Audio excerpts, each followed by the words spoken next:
پہلی بات اتقوا اللہ حق تقاتہ ولا تموتن الا وانتم مسلمون، میں عرض کر چکا ہوں اس کا براہ راست تعلق ایمان کے ساتھ، اس نظریہ حیات کے ساتھ ہے، اس تصور کائنات کے ساتھ ہے، اس فلسفے کے ساتھ ہے، اس ویلٹن شوانگ کے ساتھ ہے، وہ ہے تو تقویٰ ہوگا، فرما برداری ہوگی۔ اب جو یہ جیسے میں مثال دیا کرتا ہوں کہ ایک فصیل ہے، اینٹوں سے بنی ہے، فصیل کی قوت کا دار و مدار، استحکام کا دار و مدار دو چیزوں پر ہے، ہر اینٹ پکی ہو، پختہ ہو، کچی اینٹ نہ کہیں لگ گئی ہو، جہاں کچی اینٹ لگے گی وہیں اندیشے کی جگہ بن گئی، پوٹینشیل ڈینجر کا مقام ہے، پوٹینشیل ویکنس ہے۔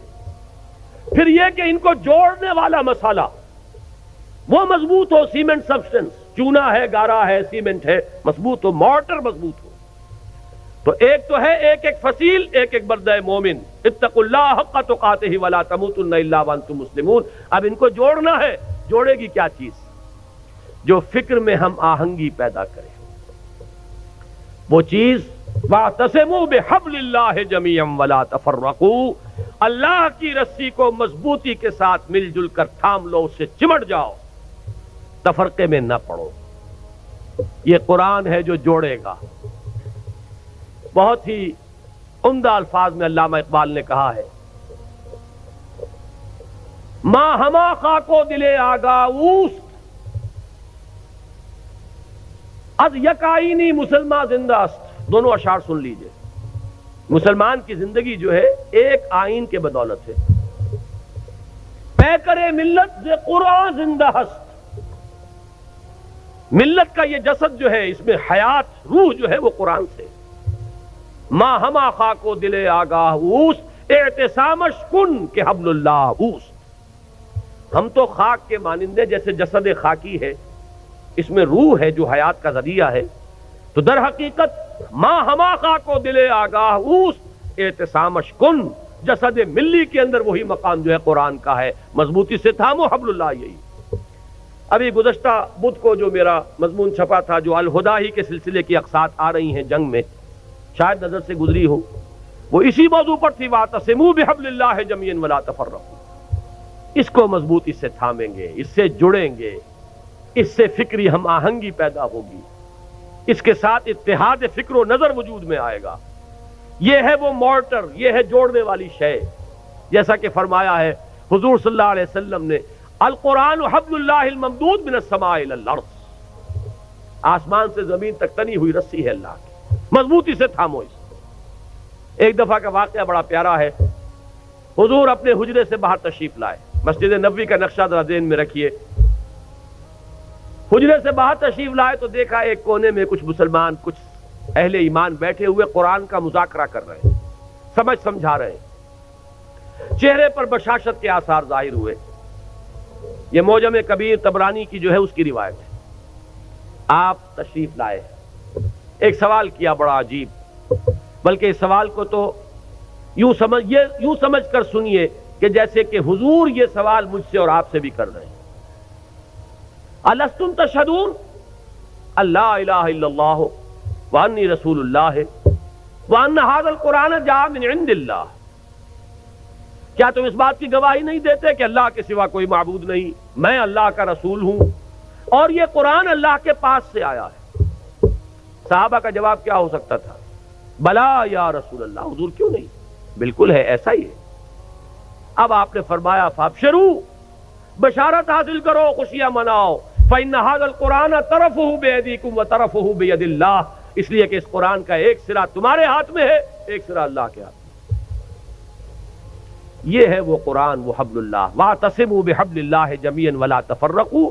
اس کے بعد وہ تاریخ کا حوالہ دیا، واذکروا نعمت اللہ علیکم اذ کنتم اعداء فالف بین قلوبکم، یاد کرو احسان جو اللہ کا تم پر ہوا جبکہ تم دشمن سے، ایک دوسرے کے خون کے پیاسے تھے۔ اوس اور خزرج کی دشمنی چلی آ رہی تھی 100 برس سے، قبیلے لڑ رہے تھے، پھر اللہ تعالیٰ نے تمہارے دلوں میں الفت پیدا کی، ایمان کی الفت، مقصد کی ہم آہنگی، نظریات کا اشتراک۔ وَكُنْتُمْ عَلَى شَفَا حُفْرَةٍ مِّنَ النَّارِ، جب بھی ان الفاظ سے گزرتا ہوں ایسے محسوس ہوتا ہے جیسے ایک حدیث میں الفاظ آئے فیہ ذکرکم، یہ جو قرآن ہے اس میں تمہارا ذکر ہے، اور بلکہ اس سے پہلے الفاظ ہیں فیہ خبر ما قبلکم ونبأ ما بعدکم وحکم ما بینکم۔ حضرت علی کی روایت ہے یہ، حضور نے فرمایا اس قرآن میں تم سے پہلوں کی خبریں بھی ہیں، تم سے بعد کے حالات کی اطلاعات بھی ہیں، اور جو بھی تمہارے مابین کبھی اختلاف ہوگا اس کا حل اور فیصلہ موجود ہے۔ تو ہمارا ذکر کہاں ہے؟ کنتم علی شفا حفرۃ من النار، تم تو آگ کے گڑھے کے کنارے تک جا پہنچے تھے، فانقذکم منہا، تو اللہ نے تمہیں اس سے بچایا اور نکالا۔ آج جو حالات پاکستان کے، جس کا تھوڑا سا نقشہ میں نے کھینچا تھا، زیادہ تفصیل میں جانے کا وقت نہیں ہے، میرا جو نقطہ نظر ہے میثاق میں اس ماہ کے پرچے میں وہ آ چکا ہے تفصیل سے، لیکن یہ کہ ذرا بھی آنکھ کھلی ہو، شعور کی آنکھ، اور حالات کا کوئی مشاہدہ ہو رہا ہو، تو یہ بالکل رائٹنگ آن دی وال کی طرح یہ حالات سامنے موجود ہیں۔ ہم آگ کے تباہی کے گڑھے کے کنارے تک پہنچ چکے ہیں۔ اللہ بچا سکتا ہے، اسے قدرت حاصل ہے، لیکن یہ بچاؤ ہوگا اسی طور سے جس طور سے کہ اس وقت اس نے بچایا تھا، محمد الرسول اللہ کے ذریعے سے بچایا تھا صلی اللہ علیہ وسلم۔ حضور فرماتے ہیں کہ میری اور تمہاری مثال ایسی ہے کہ آگ کا ایک الاؤ ہے، تم اس میں کود پڑنا چاہتے ہو اور میں تمہارے کپڑے پکڑ پکڑ کر گھسیٹ رہا ہوں۔ اس طریقے سے اسی نسخے کو اختیار کریں گے تو بات بنائے گی۔ وَاذْكُرُوا نِعْمَةَ اللَّهِ عَلَيْكُمْ إِذْ كُنْتُمْ أَعْدَاءً فَأَلَّفَ بَيْنَ قُلُوبِكُمْ فَأَصْبَحْتُمْ بِنِعْمَتِهِ إِخْوَانًا وَكُنْتُمْ عَلَى شَفَا حُفْرَةٍ مِّنَ النَّارِ فَأَنقَذَكُم مِّنْهَا كَذَلِكَ يُبَيِّنُ اللَّهُ آيَاتِهِ لَكُمْ آيَاتِهِ لَعَلَّكُمْ تَهْتَدُونَ۔ اس طرح اللہ تمہارے لیے اپنی آیات کی تبیین کر رہا ہے، وضاحت سے بیان کر رہا تاکہ تم ہدایت اخذ کر سکو، راستہ تمہیں نظر آ جائے، اس پر چل سکو۔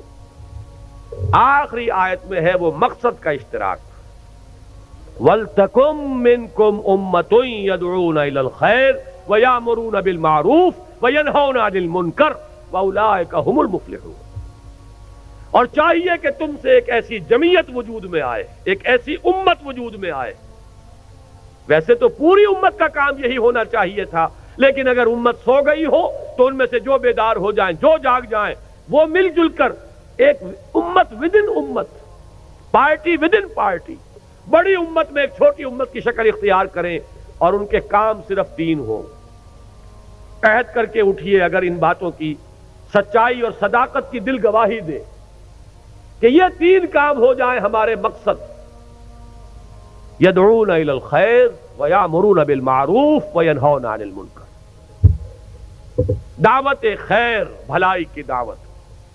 انشاءاللہ اس بدھ کو جو یہ قسط آ رہی ہے میری، اس میں اسی آیت پر گفتگو ہے، اسی لیے مجھے بڑی سہولت ہے کہ میں اس وقت اشارہ کر کے یہاں سے گزر جاؤں گا کہ آپ ذرا توجہ کے ساتھ اس بدھ کو انشاءاللہ جو آئے گی اس میں کوئی ناغہ نہ ہو جائے، اللہ تعالیٰ کوئی رکاوٹ اس میں اللہ کی طرف سے نہ آ جائے۔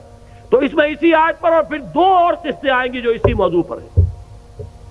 ایک میں نے مولانا امیر التبلیغ مولانا محمد یوسف دہلوی رحمۃ اللہ علیہ کی ایک تقریر کا اقتباس دیا ہے طویل۔ یہ امت، ایک لفظ استعمال کیا انہوں نے، امت پناہ ہم سے چلا گیا۔ کہتے ہیں ہم امت ہیں، امت ہونے کا وصف ختم ہو چکا ہے۔ وہی بات جو اقبال نے کہی تھی کہ آج کوئی امت محمد یا امت مسلمہ دنیا میں موجود نہیں ہے، جو چیز بالفعل موجود ہے وہ کچھ مسلمان اقوام ہیں، امت محمد صلی اللہ علیہ وسلم، امت مسلمہ نام سے کوئی شے موجود نہیں، لیکن اسے وجود میں لانا ہے، اس کے لیے جینا، اس کے لیے مرنا۔ قُلْ إِنَّ صَلَاتِي وَنُسُكِي وَمَحْيَايَ وَمَمَاتِي لِلَّهِ رَبِّ الْعَالَمِينَ۔ یہ ہو مقصد، عمل کے لیے یہ ہو ہدف، اپنی صلاحیتوں کے صرف کے لیے یہ ہو میدان۔ دکھائیے جولانیاں اس میں، آئیے مل جل کر ایک امت بنیے، ایک اجتماعی قوت بنیے۔ اللہ کرے گا تو یہی قوت، اسی کو وسعت حاصل ہوگی، اسی سے وحدت ملے گی، اسی سے اتحاد ہوگا، اور یہ ہوگی وہ شے کہ جس کی اس وقت ہمیں سب سے زیادہ شدید ضرورت ہے۔